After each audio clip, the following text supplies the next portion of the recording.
packed into the wrestling room sat about 40 male sophomores and freshmen. We were waiting for our reckless, insane game to begin. This game held no rules, except that you wanted everyone else dead. This is the game we love. This is the game we happily rejoice when it is called for activity. This game is dodgeball. This version of dodgeball, however, was one ball, where there's just one ball and it's every man for himself. However, this particular game of one ball was not like any other. It started off the same. The whistle blows, the sprint for the ball, the freshman hit in the face, knocked off his feet. Already the sophomores picking on the freshmen. The war raged on. At this point in time, we had found out the wrestling room was heated, and that made our bodies perspire at quite a high rate. Oh yeah, you can imagine the smell. After several minutes of running, chasing, and total madness, there was only one pair of broken glasses, countless mad burns, and the kids sitting out with the inevitable shame of having your ball caught and taking away your presence as a human because you couldn't take out your opponent. With all that going on, the playing field was down to two freshmen.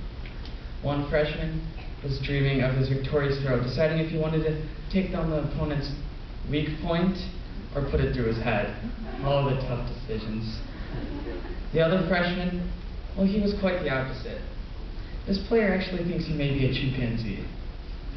For those of you who know what I'm talking about, the one, the only, chimpanzee. Yes, we have come to love him and sometimes wonder what goes through his head. So, as you can imagine, the chimpanzee has been backed into the corner by the predator and he's slowly being approached. The predator has wound up. He's ready to release his fury and anger in this form of a foam dodgeball on a poor creature. But from the side, a single freshman voice can be heard.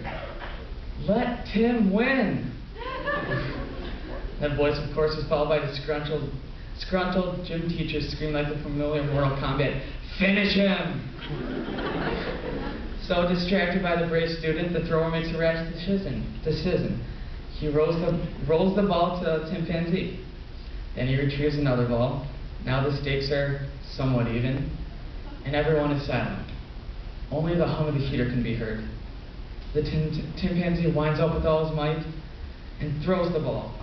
The predator's arm whips out instinctively, and he drops the ball to focus on Tim's ball. He waits for the foam flesh to touch his fingers. His hand is flexed. He's waiting. The ball makes contact with his hand. He sucks in his breath. He makes a furious battle inside his mind. Does he catch it? Does he let